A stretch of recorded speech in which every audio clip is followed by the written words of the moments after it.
What's up guys, it's Andrew at Motorcycles Offroad, and in this video I'm going to talk to you guys about the Honda CRF300L versus the Honda CRF300L Rally. Who better to answer this question? Well, I've owned both of these motorcycles. I currently own the Rally and I sold my L to a close friend. Now, which one of these motorcycles is a better fit for you and better worth your money? Let's talk about the side-by-side comparison, the differences. They may seem subtle, but there is some pretty good differences in these two motorcycles. And starting with the price tag, is it worth the extra $600 to $700 to get a Rally? And I personally have the Rally, so I would say yes, but let's compare and we'll see if it's actually worth the price.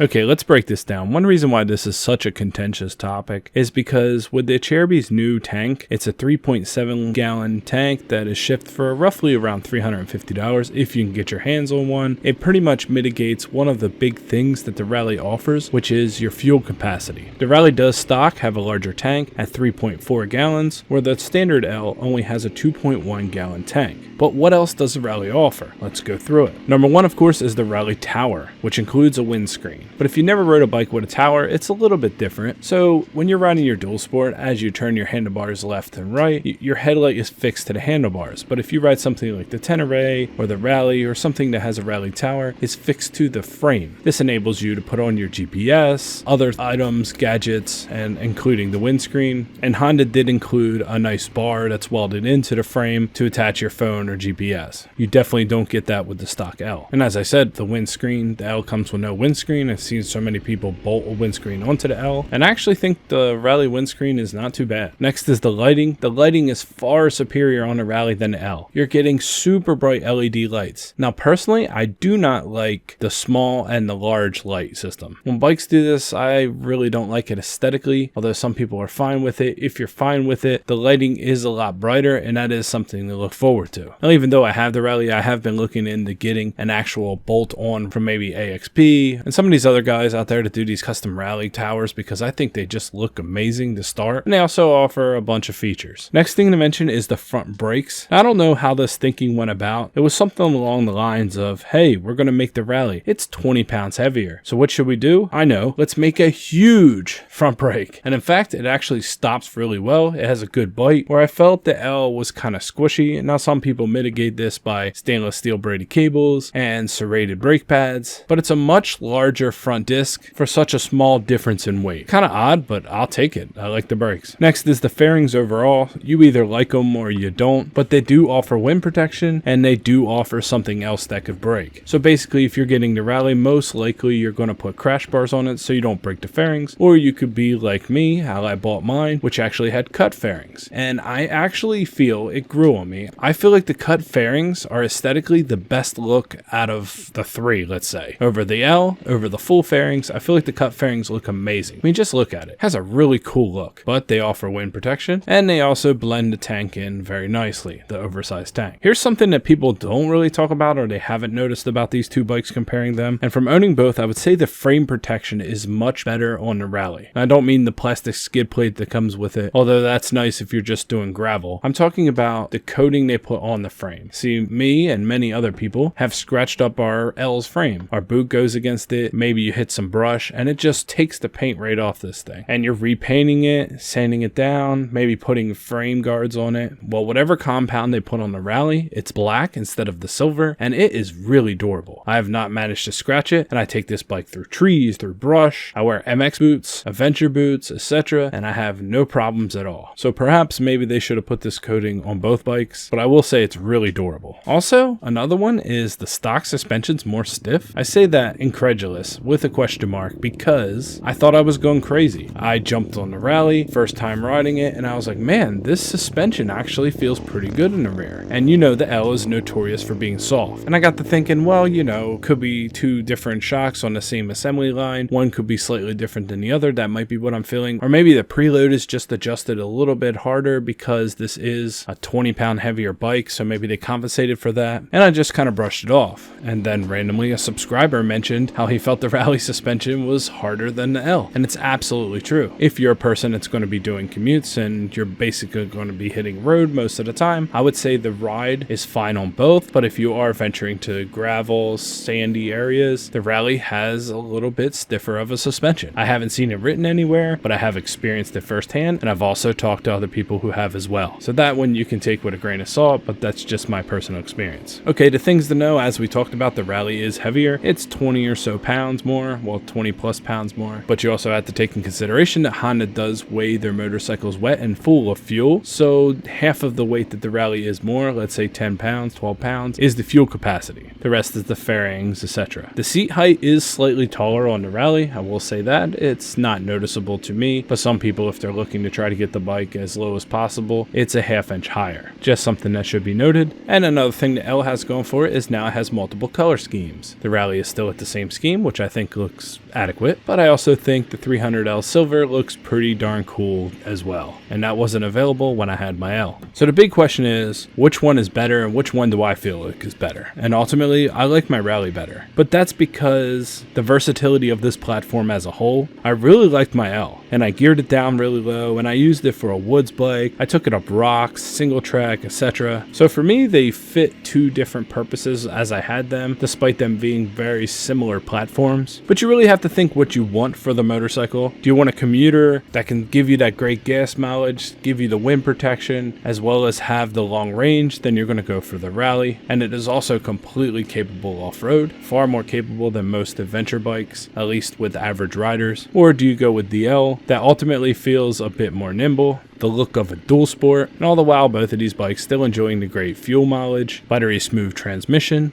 and really long service intervals. We got 8,000 miles on the oil and 16,000 miles on the valve clearances, I believe. So if you use it mostly as a road bike, that's pretty good numbers. And also my big point of choosing the Rally, for me, it's a middle ground bike for me. I have a 3-bike garage. I have one bike that's more aggressive for single track, for ripping through everything. And I have the Rally, which sits in the middle, which can be a dual sport. I can camp off of it. I can go on long trips. And then I also keep a bigger adventure bike, which is for, two-up riding, longer moto camping trips, just fun on the street, etc. So having a 3-bike garage, I really enjoy the Rally over the L. But either way, both of these bikes are very versatile, and they are a jack of all trades, a master of none. The best way I can explain it, like a Swiss Army knife, so to say. For your D&D nerds out there, I guess it would be the Bard. Either way, fantastic motorcycle, both of them. You'll probably be happy with either one that you get your hands on. Great aftermarket support. Overall, I can't speak highly enough about these two motorcycles. Well, that's all I got for you today, guys. I hope you enjoyed. And before you go, guys, I want to throw it out there that I have some new shirts up on the website, 300L and Rally's t-shirts, custom art. If you think they're cool, place an order and I'll ship them out to you. Otherwise, check out the Patreon. Tons of free stuff there on both of these motorcycles. And I'll catch you guys on the next one. My name is Andrew, and this is Motorcycles Off-Road. Stay safe out there, guys.